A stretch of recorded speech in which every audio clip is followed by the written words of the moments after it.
Ah oui, c'est Raphaël pour une nouvelle vidéo, j'espère que vous allez bien. Si vous avez suivi la vidéo précédente, eh bien vous pensez certainement que dans mon esprit c'est comme ça. Eh bien pas du tout, c'est un peu plus sérieux que ça.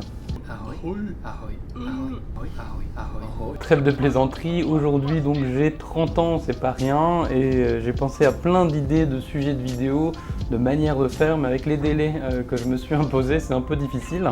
Donc le titre est un peu racoleur, 30 ans de dessin, on n'en est pas là, puisque je ne dessinais pas en sortant du ventre de ma mère. Peut-être que j'ai produire quelque chose d'intéressant, j'en sais rien, mais dans tous les cas, j'ai commencé il y a environ 15 ans maintenant, oui voilà, j'avais 15-16 ans quand j'ai commencé à m'intéresser au dessin, et quand je suis tombé face aux peintures de William Bouguereau, j'utilisais même dans une conférence il y a quelques années le terme médusé, ça m'a vraiment bloqué.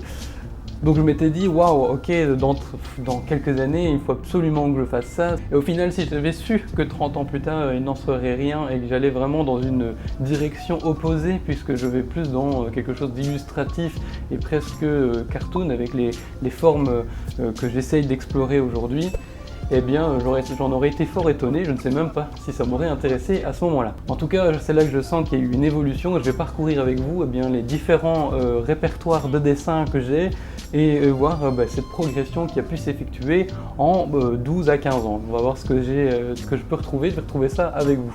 Allez, c'est parti, je ne vous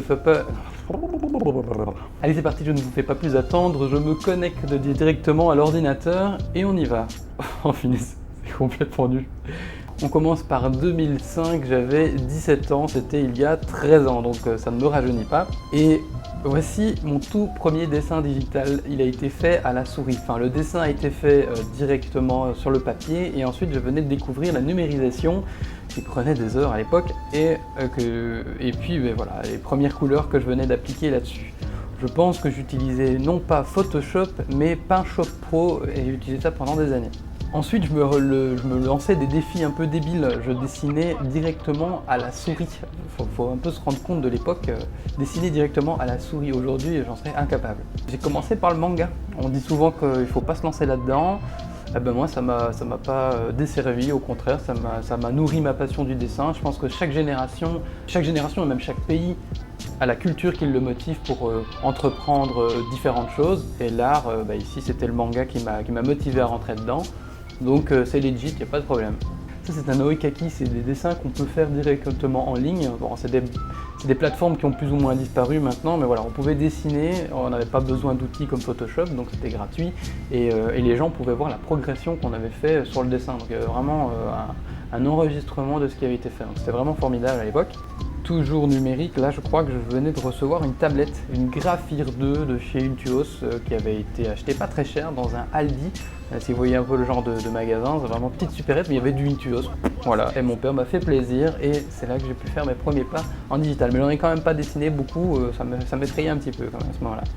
Ça c'est un personnage que vous allez retrouver dans les prochaines années, où on va regarder les répertoires. C'est un personnage que j'ai dessiné pendant quasiment 10 ans. Chaque année j'essaie de le représenter, il y a des années que j'ai un peu manqué, et cette année-ci je vais le refaire aussi avant la fin de 2018. Alors là je ne sais pas ce que j'avais voulu représenter, des femmes méca probablement, je devais être un peu trop inspiré par des mangas que je lisais à ce moment-là. Mes premières découvertes du crayon de couleur. Après ça m'a un peu suivi, mais je sais bien que ça avait été la possibilité de mettre des couleurs, c'est incroyable.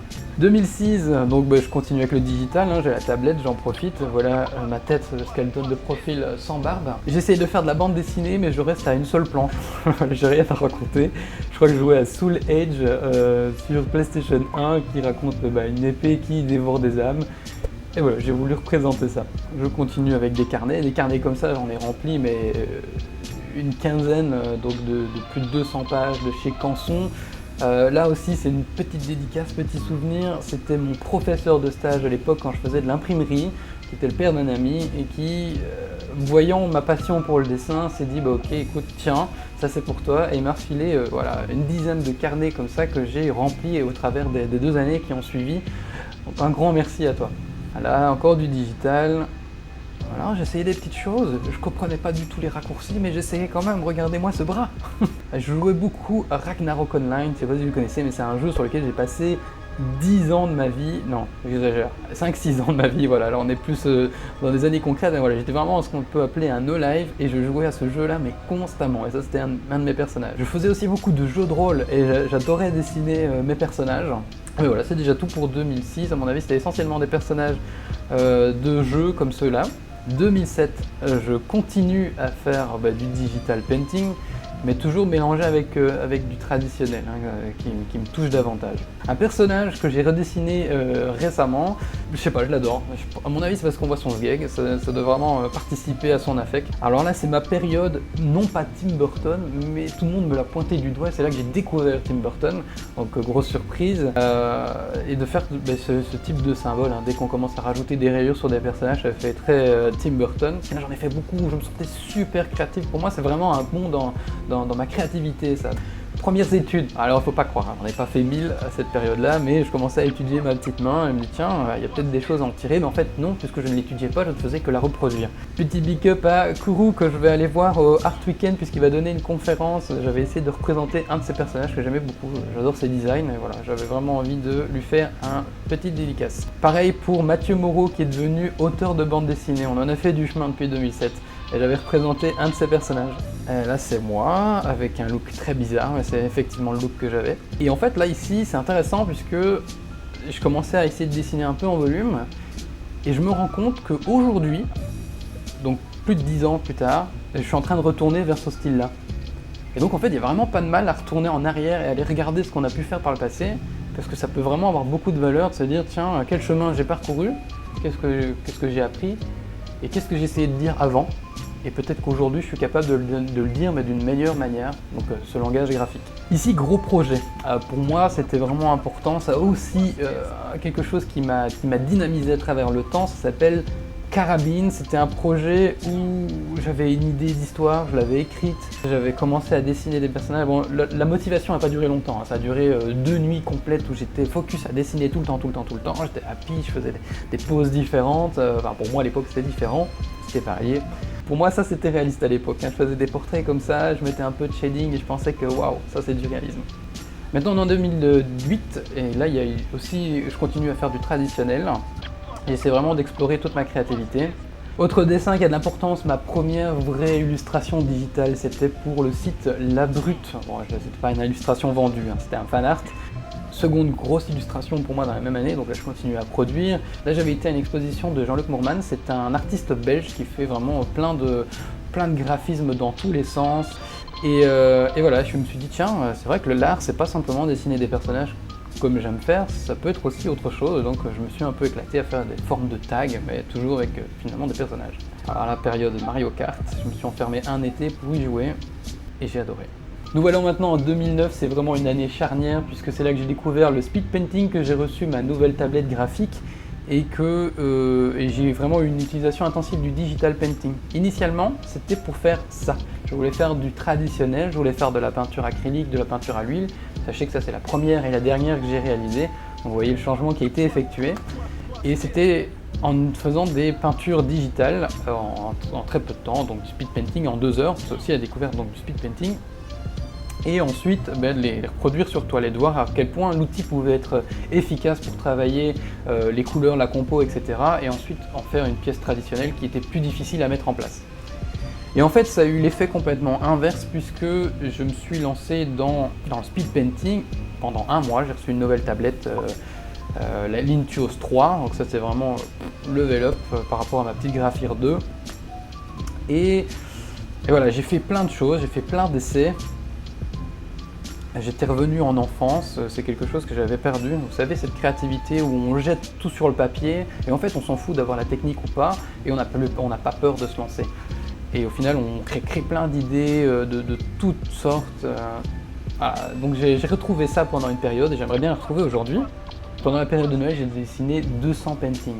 200 paintings, je ne sais pas vous imaginez, il y avait des trucs plus courts, il y avait des trucs de 30 minutes, 1 heure, mais majoritairement c'était des paintings de 1 à 2 heures, donc je mettais quand même l'énergie et le temps dedans. Et là je dessinais tout le temps, je faisais vraiment plein d'essais, plein de choses différentes, j'avais pas peur de me rater, quelque chose qui s'est perdu avec le temps, hein, parce que ici vous voyez qu'il y a de temps en temps des environnements, qu'il y a des personnages, qu'il y a des robots, des véhicules. C'est des choses que j'ai plus du tout fait les années qui ont suivi, parce que une fois que je me suis focalisé sur la technique et le rendu et la qualité, eh bien j'ai mis de côté ma créativité, et ça c'était vraiment un manque à gagner pour moi dans ma progression.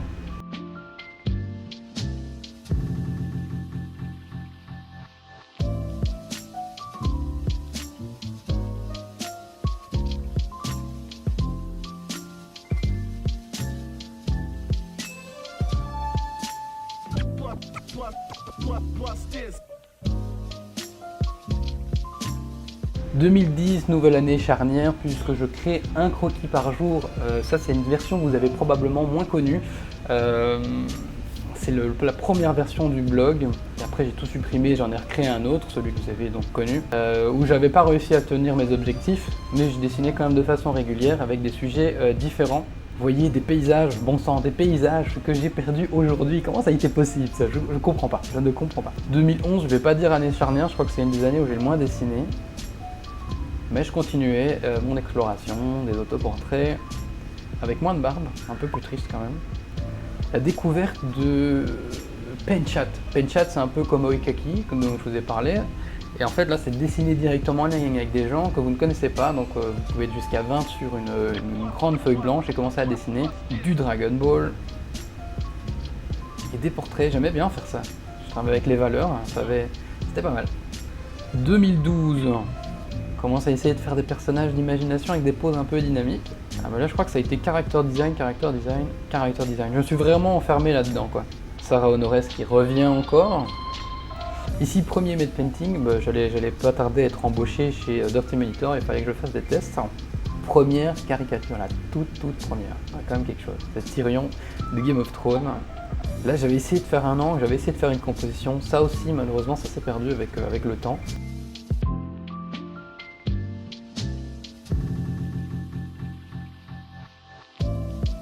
Alors 2013, là, il y a vraiment un mix de tout. J'ai essayé d'entretenir un croquis par jour.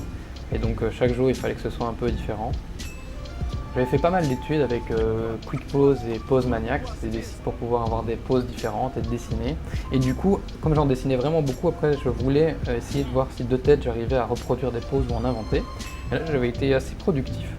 Je sens que ça fonctionnait plutôt pas mal.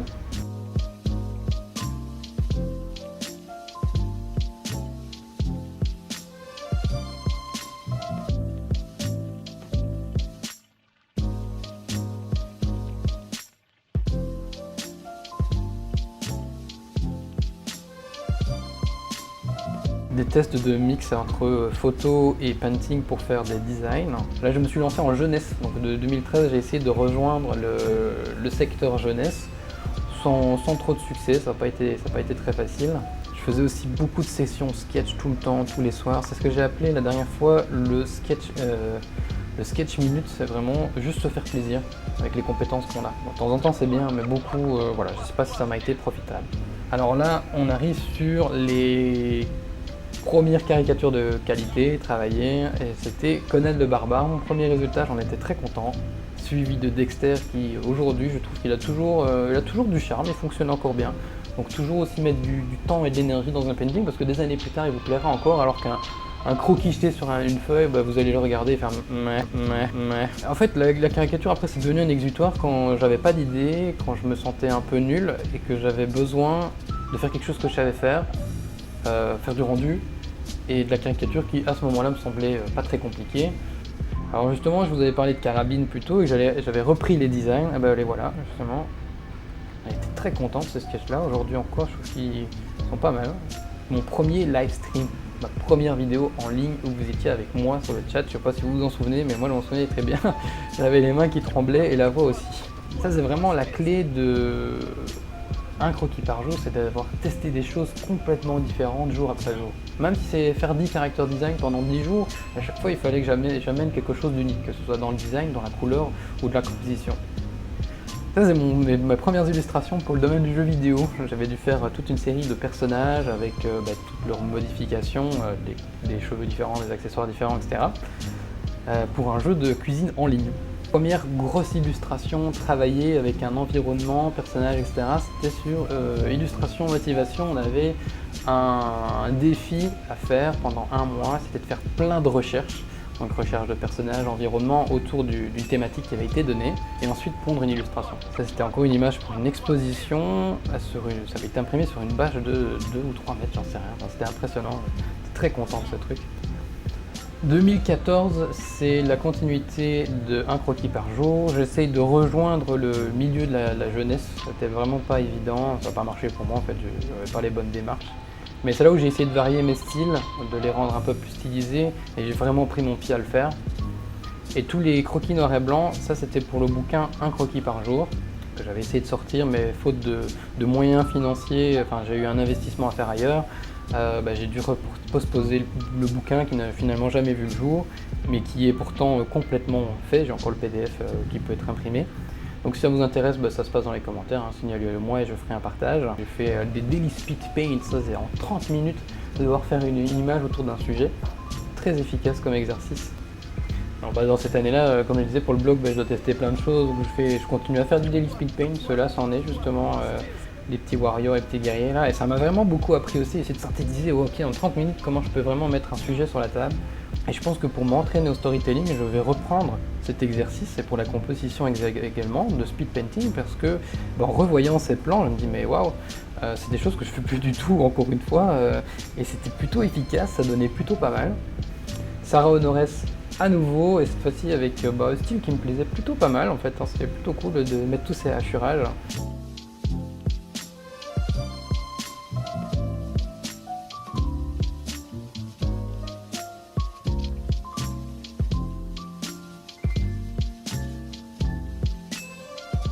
« 2015, c'est la dernière année où j'ai fait de l'illustration très sérieusement. Pour moi, c'était ma plus belle année en dessin. Les illustrations étaient cool, j'essayais de me lancer dans un truc qui me plaisait vraiment beaucoup. C'est là que je voulais rejoindre le domaine du jeu de plateau et du jeu de cartes, enfin en tout cas dans mon esprit. Et donc je faisais des recherches qui allaient dans ce sens. Je fais aussi beaucoup de fan art cette année-là, toujours dans l'esprit de se détendre et faire que du rendu. Là j'aime beaucoup aussi, même si aujourd'hui il y a plein de choses qui ne fonctionnent pas, hein, comme la lumière, comme le focus sur le personnage, etc. Mais il y avait vraiment une progression qui s'était ressentie et je mettais enfin du temps et de l'effort et plus faire que des sketchs, mais faire des illustrations. Et donc ça on va bientôt y retourner, hein. J'espère vraiment d'ici janvier, en tout cas dans le mois de décembre, travailler comme un dingue à faire ce genre de résultats. Celui-là je suis très content parce qu'il avait été feature sur le compte officiel de The Witcher. Bon, ce petit plaisir personnel, hein, il y avait eu plus de 400 autres artistes, j'étais pas le seul. Mais voilà, grosse fierté pour moi, j'étais très content. Si ça c'est pas épique, un paresseux qui monte sur le dos d'un lama, pour moi ça c'est mes animaux spirituels, c'est ce qui me ressemble le plus. Et donc le plus surprenant c'est que 2015, c'est une année qui s'est plus ou moins arrêtée en mars. Donc au final là vous voyez plus ou moins 3 mois de dessin, donc il y a vraiment moyen d'être actif. J'ai continué dans le reste de l'année, mais de façon plus dispatchée, puisque j'avais commencé ma formation pour apprendre à faire du jeu vidéo. Et c'est là qu'en fait ma carrière de dessin s'est stoppée, puisque je me suis concentré à 1000% dans mon entreprise et dans le jeu vidéo. J'ai continué à dessiner, j'ai continué à être créatif, mais voilà, c'était beaucoup moindre et c'était plus du tout ce qui correspondait à mes objectifs depuis que j'étais jeune. Mais j'ai saisi l'opportunité et ça a été une superbe expérience. Néanmoins, 2016, j'ai quand même un petit peu dessiné, j'ai fait des caricatures, j'ai essayé de ramener des gens vers moi. Donc j'ai dessiné Squeezie, Antoine Daniel, toujours Sarah Honores, elle est de retour, oui. Et là, le style se rapproche très fort de ce que j'ai envie de faire aujourd'hui. 2017, j'essaye de me dire, tiens, j'ai envie de me relancer dans le dessin quand même, et du coup, j'entretiens des carnets de croquis. Donc à défaut de pouvoir dessiner en digital, eh bien, j'ai dessiné énormément en traditionnel, et d'entretenir mes carnets d'études, donc je dessinais tous les jours dans le métro, donc ça c'est à partir de 2017 justement. Et dessiner les gens, d'essayer de faire un début d'urban sketching. Mais voilà, ça j'en faisais que un ou deux, mais surtout des personnages.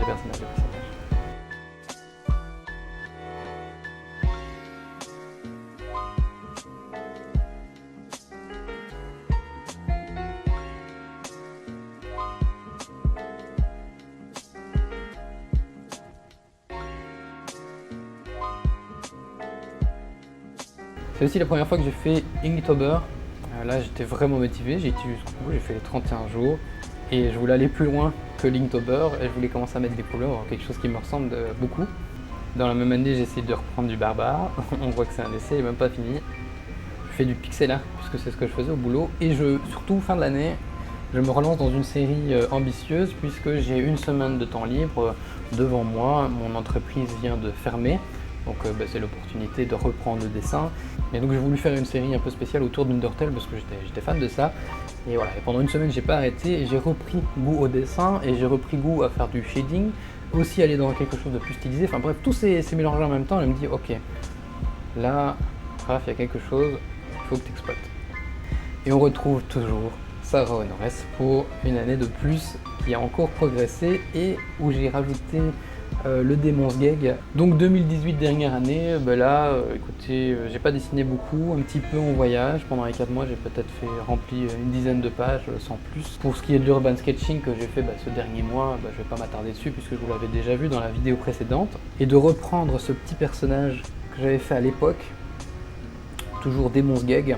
Et donc la dernière chose que je vous montre dans cette vidéo, c'est un projet que je ne peux peut-être pas vous montrer, donc je le mets en tout petit, je le tease et puis je le partagerai sur Facebook ou sur Instagram le moment venu. C'est de travailler sur 8 couvertures de romans. Ça a été un petit challenge, j'ai voulu mélanger de la réalité virtuelle et du painting, ça s'est fait juste avant de partir en voyage. Donc ça, je vous réserverai même peut-être une vidéo complète autour de ce sujet-là pour vous montrer comment exploiter une réalité virtuelle pour l'illustration. Mais ça, on verra plus tard, quand je retournerai dans mon studio. Et voilà, c'est terminé. 30 ans de dessin, non, presque. On en est donc à 13 ans, mais au moins 30 minutes de vidéo. Je pense que ça sera la plus longue de la chaîne. Mais ça méritait bien, c'est un jour spécial. Et puis replonger dans mes dessins, ça prend du temps. Et en plus, il y en a tellement plus que ça. Voilà, en tout cas, merci d'être resté jusqu'au bout si vous êtes resté les 30 minutes ou ne serait-ce qu'en podcast et regardez de temps en temps quand ça vous intéresse. Je vous dis à très bientôt pour la prochaine vidéo et puis pour cette 30e année, on va voir comment ça va se passer. En tout cas, je prends vraiment beaucoup de plaisir à faire cette chaîne YouTube et je crois que c'est un des meilleurs projets que j'ai entrepris. Je ne sais pas où ça va me mener, je ne sais même pas si ça va me rapporter un seul euro un jour. Mais en tout cas, ce que je sais, c'est que je me sens très très bien et vous semblez l'avoir remarqué, donc c'est super. Je vous dis donc à très bientôt pour la prochaine vidéo. Ciao. Abonnez-vous, c'est mes 30 ans, faites-moi un cadeau. Abonnez-vous, oh yeah. Abonnez-vous, je viens d'avoir 30 ans et ce serait un beau cadeau. Yeah. Salut.